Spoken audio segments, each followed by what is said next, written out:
All right. Good morning. Thank you all for joining us here today. My name's Joanne Kilgour, and I'm the Executive Director of the Ohio River Valley Institute. We're going to wait just a couple minutes for people to come on in and join the Zoom meeting here. But while we wait, I'll just cover a couple of technical notes. The first, and Ben, you can correct me if I'm wrong here, but we'll record this session. We are Um, recording. Yep. Excellent. So we're going to be recording this for anyone who's not able to join live. We've also enabled closed captioning for this event for accessibility. So at the bottom of your screen, if you'd like to see closed captions, there should be a button to enable that function. Um, Thanks to Ben Hunkler, who's the communications manager for the Ohio River Valley Institute, who's coordinated this event and who's here today in case you have any technical issues with the meeting or any questions after the program has ended. So, the format for today's event will begin with an overview of new research findings on Kentucky's Abandoned Minelands program from Eric Dixon, followed by remarks from Will Johnson, business manager for the International Union of Operating Engineers, Local 181. And after that, we're going to open the floor for questions from the audience. So if you do have questions, please feel free to use the Q&A or chat function throughout the course of the program, and I'll do my best to catalog those questions and make sure that we address them at the end with all the time that's allotted. And if there are any questions that we don't have time to address live here today, we'll be sure to follow up with you directly after the event. Wonderful. Well, thank you all again for joining today as we release our new report titled Repairing the Damage in Kentucky: How the Market to Reclaim Abandoned Mines is Changing Since the Passage of the Bipartisan Infrastructure Law. Today's report sheds light on how Kentucky's abandoned mine land reclamation market has nearly quadrupled since the disbursement of federal funding from the 2021 Bipartisan Infrastructure Law. This growth is boosting good paying job opportunities in areas that need them and helping to clean up hazardous coal mine damage. We're joined today by the author of this report, Senior Researcher Eric Dixon, and Business Manager for IUOE Local 181, Will Johnson. Will has been the business manager for the International Union of Operating Engineers Local 181 for nearly 4 years, but has been a member of the local for almost 25 years. Local 181 has over 4,200 members across Kentucky and southern Indiana. Will, we're so grateful for your participation here today. Thanks for joining us this morning. And as a senior researcher with the Ohio River Valley Institute, Eric Dixon focuses on economic and environmental policy in Appalachia and beyond. Prior to joining ORV, Eric was an organizer and policy advocate at the Appalachian Citizens Law Center, where he worked on issues such as black lung and damage from abandoned coal mines. Thank you all again for joining us, and I'm very pleased now to turn the mic over to Eric Dixon. Good morning, everyone. Joanne, thank you for that great introduction. Ben, thanks for setting us up today, and Will, appreciate you joining us today. And of course, thanks to you all for joining us. I will just hop straight into an overview and some findings from the report. And I'm going to do that first by sharing my screen. Okay. I want to start with the big picture here. We'll get into some of the detailed findings and statistics from the report. But essentially, why did we do this report in the first place? So the Bipartisan Infrastructure Law, the BIL, as you'll see it referred to in these slides, passed in 2021 with an investment over 15 years of more than $1 billion to the state of Kentucky to clean up abandoned mine land, or AML, sites, which is land and water damaged by coal mining in the state prior to 1982. So the research question that we had was essentially, what's happened since then? The law passed in 2021. It made some changes to the AML program and increased the funding. And so what's happened? What's transpired in the state? Um, there are three big takeaways for me. The first, a lot more mine reclamation happened. Overwhelmingly, that reclamation is happening by firms that are based in Kentucky and in the counties where the AML damage is located. The second main finding is that more problems that were caused by mining have been fixed as a result of that funding and that work, and more good paying jobs were supported in places that needed them, um, including places that have experienced decline related to the coal industry. And we saw the first union jobs in this AML market in the state of Kentucky. So, what's next? Based on the way that I see this construction market looking right now and the program, there's a need to protect the program from cuts or from freezes. In the past 12 months, actually, I guess a little over 12 months, but in the past year and a half, there's been freezes to the AML program federally, and there's been a cut, a $500 million cut that was included in a larger spending package passed by Congress to the overall AML funding that was in the Bipartisan Infrastructure Law. So the first thing is that there's a need to protect the program from future cuts and freezes based on the work that's happening on the ground. And there's room for improvement in certain areas, and I'll talk about that as we go through the findings. So I want to start off with two specific case studies. The first, and these are included in the report, the first is a project that was in West Kentucky um, that reclaimed about 42 acres and included mine pits that had acidic water in them, uh, lots of dangerous high walls, which are basically vertical rock faces from coal mining, and lots of very steep slope mine spoil that was right next to a road. This project was done in late 2024, early 2025 by a union contractor that's signatory with IUOE Local 181, which Will represents, and you'll hear from him later, as well as the Kentucky laborers. And you can see that the Davis-Bacon compensation rates for equipment operators and for laborers are included in the case study. Equipment operators make a little over $59 if you include their wages and their fringe benefits that's required by Davis-Bacon. And general laborers are a little under that at $41.53, but both of those are above the average compensation rate for all workers in all industries in the county where the project happened, which I just want to underline. Like the wages paid to these building trades jobs on this project are good wages. They're above average, and they're union wages in this case. Here's a project from the other side of the state in Martin County in East Kentucky. It's a project that's very typical of the eastern part of the state where you have a landslide above someone's home. In this case, the landslide actually moved the home off of its foundation. The family had to move out for some period of time and live with family members elsewhere because the home was uninhabitable. And essentially, the state came in or designed the project and to remove the debris both near the home on a county road and to stabilize the landslide.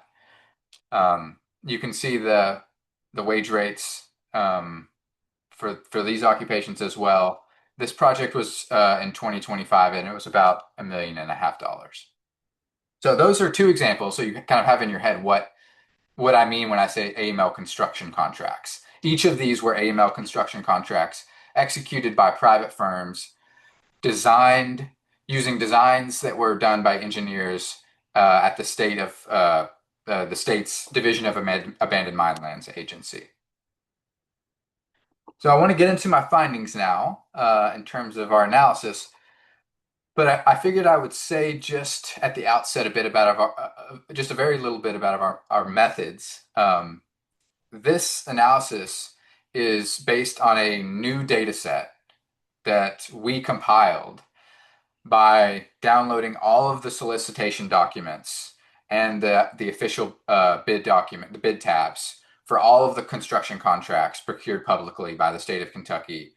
Um, and we added those together. We created a database, and it includes the amount, the dollar amount, the year, the location of the project, that sort of thing. We talked to unions to see if the contractor that was awarded the contract was union or not. Um, so that's where these numbers are coming from. This novel data set that Orby has compiled for the report. Um, and the main the main analysis that I'm going to be doing here is a comparison between the first 3 years of the infrastructure law's implementation in Kentucky, which was 2023, 2024, and 2025. So I look at the first 3 years of the infrastructure law and compare that with the 3 years prior to that, before the infrastructure law happened in Kentucky, um, which was 2020 through 2022. And we did the same thing. We compiled the bid tabs and the solicitation documents for the contracts in those years as well. So more and larger reclamation construction contracts are happening in the BIL era. Um, the total contract value grew by 360% from almost $6 million a year to almost $27 million a year in the BIL era. The average size of each of those contracts tripled. And there's a lot more large contracts, which are contracts uh, over about $1 million each. The firms that are doing those jobs, that are executing those contracts, are based uh, overwhelmingly in the state of Kentucky, and they are based overwhelmingly in counties where AML damage occurred. So I think one question that people had after the infrastructure law passed was, how much is this mix of firms that has been doing AML work going to change after the infrastructure law? And what we found was that in both of these cases, the percentage dipped slightly, but it's still overwhelmingly the case that it's mostly Kentucky firms and it's mostly firms in AML counties. So, for example, the percentage of firms that are Kentucky based was 94% before the infrastructure law. It's 90% now. So dipped slightly, but still overwhelmingly based in Kentucky. We found that about 450 to 550 direct job years are supported by the total AML spending in Kentucky every year on average. We did an input-output model. We used IMPLAN. I'm happy to talk about the methodology behind that analysis if you're interested, which showed that about 490 direct job years are supported in construction and in engineering, environmental services, and administration. Um, and about 75% of that total is in the construction sector, those construction contracts basically. And about one quarter of those jobs are doing the design and administration related side of the AML program. And most, if not all of those jobs are at the state agency. Trying to think if there's anything else to note about this. Oh yeah, I did want to say that supporting registered apprenticeship programs and making sure that we connect apprentices better to AML construction projects is I think like an area for growth or improvement. I think there's more that we could be doing as a state to both help meet the increased demand for skilled AML workers through more apprentices and to make sure that AML construction work is accessible through apprenticeship programs, because that's what those programs do. Um, you can learn while you earn, as they say, in those apprenticeship programs, doing AML construction work or other heavy construction work um, in those apprenticeship programs. We found that union density grew, and this was a big difference. Before the infrastructure law, to our knowledge, there were no union contractors that won AML contracts. There definitely weren't in the 3 years prior to the infrastructure law, according to our labor partners. And I think it's very unlikely that there were any before that, before 2020. So we went from 0 to 4.8% was the average union contractor density. And that's the share of the total value of AML contracts that union contractors won as a share of the total AML contract value in the state in those years. That's the average over 3 years was 4.8%, but it changed a lot by year. It actually went all the way up to 12% in 2024 and then fell backwards to 0% in 2025. So it's volatile by year right now, but on average over the period, it grew to about 5%. And lower density was lower in Eastern Kentucky than it was in Western Kentucky, which I think shows another area for improvement. Um, the For context, the union coverage rate, which is a slightly different figure, in the private construction sector overall in the state was about 17% in 2023 and 15% in 2024, just to give you as a point of reference. And I think it's important to note that the federal prevailing wage rules in the infrastructure law that are required for AML contracts now, they weren't before, are likely helping level the playing field for union contractors to compete for these contracts.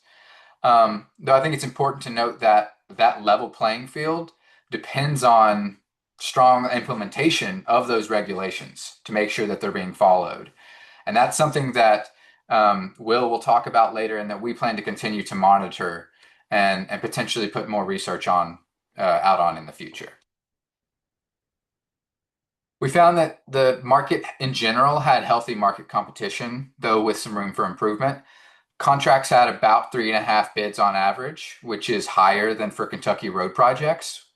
Um, but large contracts, especially in East Kentucky, could benefit from having more bids on them. That was an area for improvement. And we saw that the average market share among winning firms and of the top three firms fell slightly in the BIL era. One question that we had was, were literally the same firms that were doing the work and winning the contracts before the infrastructure law uh, go successful in the post BIL era as well? And what we found was that like largely that was true. A group of 11 firms won 60%, 66% of the work before the infrastructure law, and they continued to win a majority of the work, 55% of the work after the infrastructure law passed. But there were firms, there were a number of firms that exited the market in the BIL era, and there were even more firms that entered the market and won contracts in the BIL era. So there was some churn there in terms of the firms who were actually winning contracts. If you're in construction, this will not be a surprise to you, but we found that most of this analysis has looked at the state AML program overall, statewide.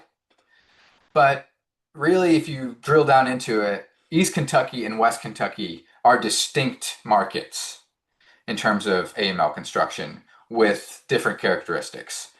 We found that no firm won a contract in both regions. There were a few firms that bid on contracts in both regions and that won a contract in at least one of them, like in West Kentucky or in East Kentucky, but that did not win a contract in both.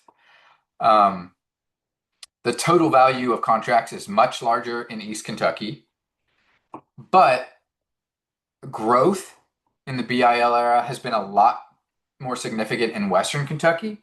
And that's mainly a function of there being such little work in Western Kentucky before the infrastructure law passed. The baseline before the infrastructure law in Western Kentucky was so low that the work that's happening there has caused such a significant uptick in the amount of AML construction in that region. And we found that Perry, Letcher, and Pike counties in eastern Kentucky and Hopkins County in western Kentucky had the most reclamation of all the counties in the state. And there's an interactive map that you're welcome to take a look at if you're interested in that, with the counties and the amount of work that they got. So with that, I will turn it to Will Johnson. Or I don't know if I'm supposed to pass it to you, Joanne. I'll pass it back to you, Joanne, and let you introduce Will. Thank you so much, Eric. And just a quick reminder, if anyone does have questions or comments, feel free to use the chat or Q&A. Um, and we'll make sure to get to those. And now, yes, I'm very pleased to hand over the program to Will Johnson. And Will, thank you so much again for joining us for this report release. Thank you so much, Joanne. Thank you, Eric, for the information. Thank you, everyone, for the invite today and the opportunity to say a few words. I am the business manager of Local 181, and as Ms. Joanne said, we're just north of 4,200 members. We cover the state of Kentucky and southern Indiana. Me and Eric have discussed mine reclamation several times over the last 2 or 3 years, and the mine reclamation being done by union contractors, in my opinion and Local 181's opinion, the benefits of it being done by a union contractor exceeds more than just a higher wage. It's the opportunity for these individuals to have a established health insurance and an established retirement and pension by their employees or by their employers. The Yes, and Eric touched on it. The Davis-Bacon rates do allow the employees to make a good living wage. And you did hear our total package of just south of $60. Well, that is insurance and pension that is included in that package. So it allows these construction workers to go home every day knowing I'm making a decent living, I have insurance for me and my family, and I have a retirement 20 years from now. That's a career, is what I call that. That's an opportunity for a career that they are getting a door open for. Our apprenticeship program, we have 2 training sites, one in Linville, Indiana, and the other in Boston, Kentucky. At this current time, we have just under 200 apprentices. Our training site in Boston, Kentucky is just under 200 acres of property that we purchased in the early 1980s, that we allow our members and the union contractors employees and the contractors themselves to come and train on 100% for free. It absolutely costs the state and that individual no monies. There's no tax dollars that are being spent by the state at our training sites. We have a full staff of 4 to 6 instructors and administrative assistants at these facilities, that their only job is to make these people a better employee, to train them to be future, better, talented operators and employees for these contractors. Our apprenticeship program, I feel, is second to none, with it offering the ability to train on the equipment. We also offer avenues for associate's degrees in applied sciences for free at no cost to our apprentices. The one thing that I feel like that does help us, and Eric touched on it, is the grouping of the contracts with the BIL, that them grouping the contracts together, it seems, in my opinion, from the contractors that we've heard, it's more incentivizing to them.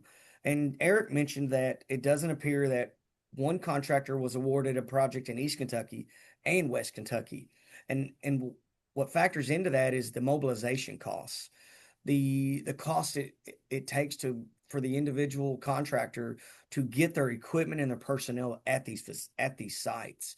That's an overhead cost that can, and we all know this, even at $4 or $5 a gallon, just that cost for mobbing into these facilities and mobbing out is expensive. So the projects that are on the lower value is a little less incentivizing for me to mob all of my equipment and my employees into that area. So by putting these grouping these projects together, is it opens that opportunity where that contractor can absorb some of those mobilization costs internally, or maybe not, maybe not pass it on, uh, particularly to the in their bid, but absorb some of it. So that helps a lot by grouping these contracts together. I'm a firm believer in that. I've touched on our apprenticeship programs. Eric touched on the Davis-Bacon requirements. I do think we have a little work to do on that still. The applying the Davis-Bacon requirements, I feel like gives the contractors guardrails and guidelines on how they should and what they have to pay. Are there mistakes being made? Sure. But this is also new language to some of these contractors. But I think that by applying these guardrails and these guidelines, that all this will get tighter and the contractors will be bidding and paying more apples to apples by having these guardrails in place. Uh, we will take the initiative to monitor this to make sure that the contractors are educated in the Davis-Bacon rules, but also that they're going by the guidelines and not trying to circumvent at the expense of some of their employees. Um, we are blessed, Local 181 is, to have the contractors that can perform this type of work across the state. And we are going to do our part to make sure that we educate the contractors across the state on the opportunities for per year for the next dozen years in the millions of dollars compared to where it was 8 or 9 million 4 years ago to 80, 90 million. That's incentivizing to our contractors. So we're going to do our part to educate them to make sure that we have more union competition in in these bidding processes. Are there any questions from anyone on the panel? And thank you very much. Miss Joanne, is there anything else, or Eric, anything else you would like to see me touch on? I think that was great. Oh, go ahead, Eric. Go ahead, John. Yeah. No, I was just gonna, yeah, again, thank you so much for sharing this experience with the program. And, you mentioned how important it is to see the grouping of the contracts in order for Hmm. union contractors to be able to absorb that mobilization cost. And I'm just wondering from your perspective, as we're thinking about the future of this program or other similar programs, how can we reinforce that practice or make it clear that there are advantages to doing that kind of bundling? I I think the proof will be in the pudding by the grouping of the bids, making them instead of the smaller, which I understand some projects are emergencies and it might be a small project, 40, 50, 60,000. But anytime that we do the grouping, I think we will see the proof in the pudding that more bidders, more more quality of contractors too, I believe. I firmly believe that. Um, and that'll just open up the door for some contractors that couldn't afford that mobilization. I say couldn't afford to absorb that mobilization cost. I think the proof will be in the pudding on that. Thank you so much. Um, And we have a series of questions that we have in the Q&A. And Eric, the first part of the question is for you. You mentioned that a past spending package cut $500 million from AML funding. Could you talk about what that spending package was? Yeah, I can't remember the exact name of the bill, but it was the big omnibus spending package. I will follow up with you, Liam, and make sure that you have it. You have the language. Um, and to to get ahead to your second question, which is also related to it, um, I thought cuts to the AML program were hypothetical before that happened. The AML program has been a very long-standing, this program started in 1977, very long-standing and bipartisan program. Um, and so I thought it would have been immune to a $500 million cut to the 11 or so, or I'm sorry, a $500 million cut to the 11 or so billion-dollar total BIL AML funding allotment. Um, until it happened. Um, so I think from my perspective at this point, we really have to be on our guard with this program, and make sure that it's protected, that people know about its importance and its impacts. Um, and let's see, I was just looking at your third question here. I'll let I'll let Will speak to this as well. And Liam, if you want to come off your off mute and clarify if we don't address it, you're welcome to. But you ask, why do we believe the market was stagnant prior to the BIL funding? Um, and what's the scale of AML cleanup in Kentucky? So the scale of AML cleanup in Kentucky is hundreds of millions, if not billions of dollars. Um, there is tons and tons and tons of work to do. We don't know exactly how much because we discover more projects every year. The state has dozens of calls um, every year from residents saying, "Hey, I've got this landslide behind my house, or a mine blowout, or whatever. I think it might be an AML problem." Some of those aren't AML problems, but many of them are, and some of them the state didn't know about before, and that continues to happen. So the federal AML database it's incomplete, and its numbers say that there are hundreds of millions of dollars worth of work. So it's probably more than that in terms of the scale.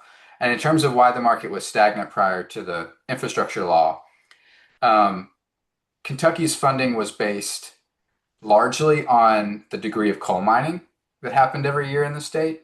And as coal mining declined, the amount of funding that Kentucky was getting to reclaim abandoned mine lands had dropped and was continuing to drop. So AML funding had been on the decline. The year prior to the infrastructure law passing, it had dipped below $10 million a year, which was really not making a dent in the problem and was just forcing the agency to respond to emergencies as opposed to non-emergency projects, which can still be very important, and larger projects. So yeah, hopefully that answers your question. And Will, if you have anything to add, feel free. Okay, thank you, Eric. Yeah, I think something that we touched on a little bit ago does influence the stagnant of it prior to the BIL, the grouping. I really firmly believe that helps and incentivize the contractors.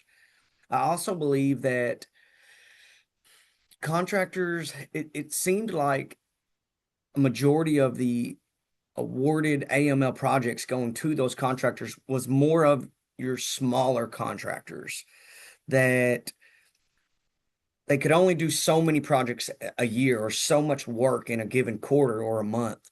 So with those smaller contractors, their actual workload could only reach a certain point. So the ability for the larger contractors to potentially go after this work, I think it offers the ability for more work to get done quicker. He did touch on the Kentucky coal mines declining in the last several years, hence the AML work declining. But outside of just maybe it was something that was just kind of put on the back burner a little bit. In reality, maybe it was something that Kentucky just didn't quite think was as necessary as it is. and environmental protection, and whether it be for abandoned lands or someone's backyard, that I think in today's world, that is more important than what it was 10 years ago. The people's safety, their drinking water, their private properties, it's just looked at it different than what it was even 10, 15 years ago. And I think that makes a difference moving forward.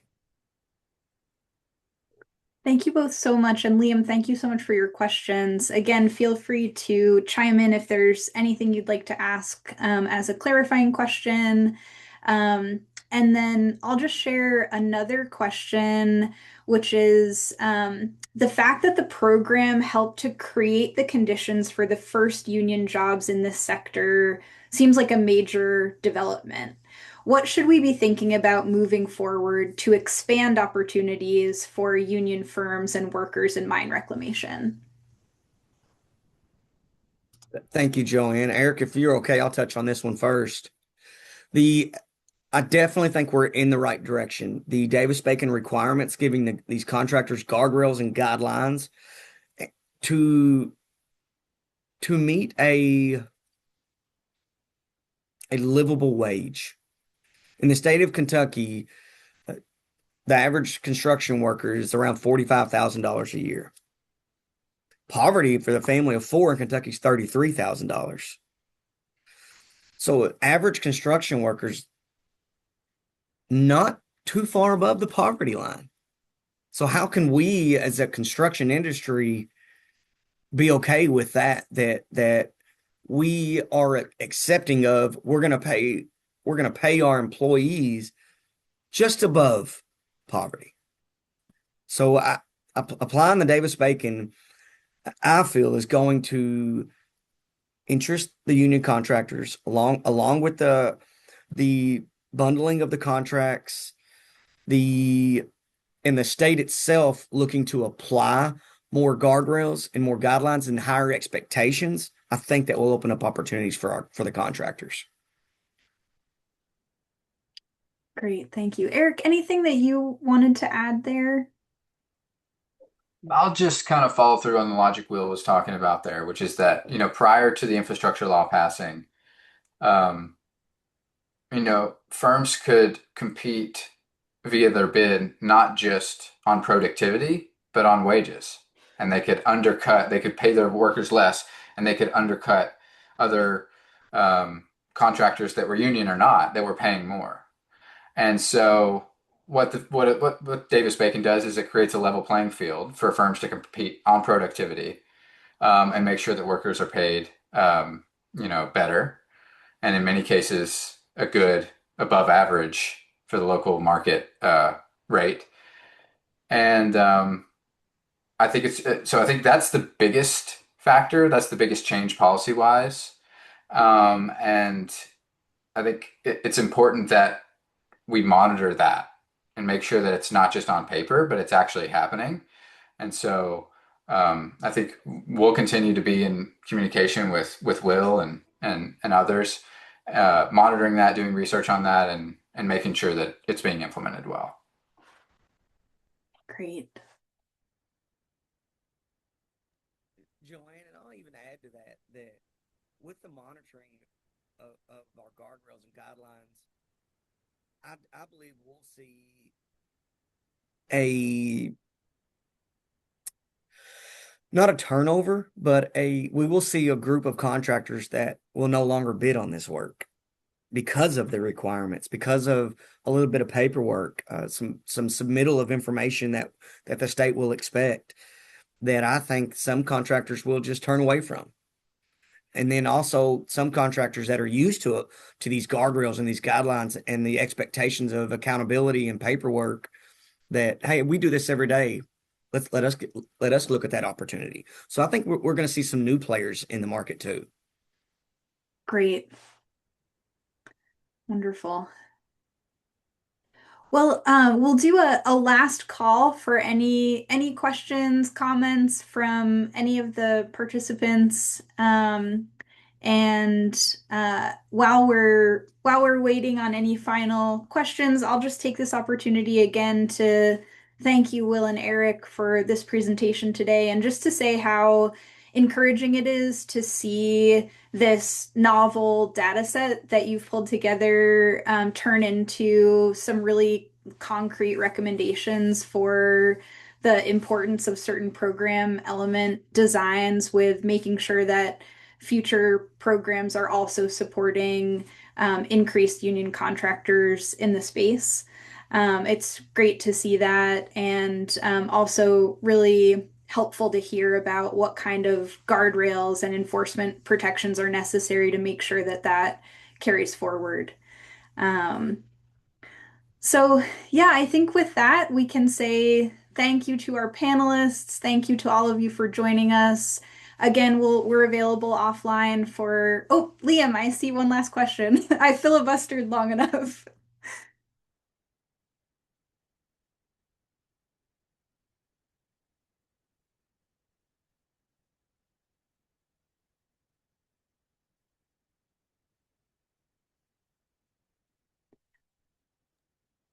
And while we're getting Liam's question, I'll just draw your attention to some resources that Ben shared in the chat if you'd like to learn more about this program or the reference to the cutting of the $500 million in AML funding from the Minibus bill. Some resources there for you to refer to. Um, and Liam, yes, feel free to jump in with a final question. Thanks, Joanne. I'll I'll just add really quickly as well. We'll make sure to send around a link to today's report and a copy of Eric's slide deck via email after the presentation. We'll send a recording or a link to this recording too. Great. Okay, so final question for both of you. Could you expand on the difference between before and after the bipartisan infrastructure law with impacts to AML work in Western Kentucky specifically? How little work was there happening in Western Kentucky prior to the BIL funding, and what did that look like after? Hmm. I'm looking at it right now. I'm going to share my screen.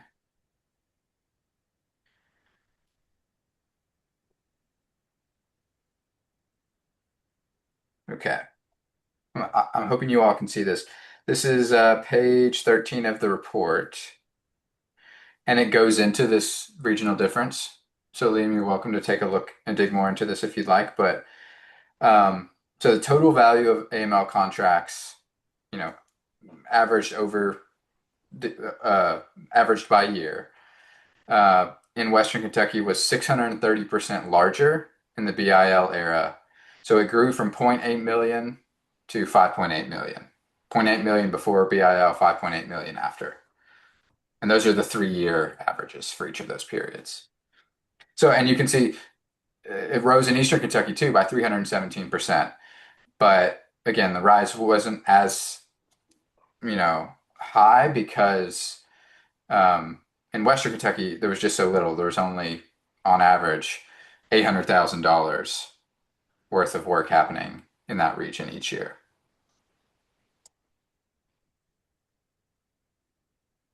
Thank you, Eric.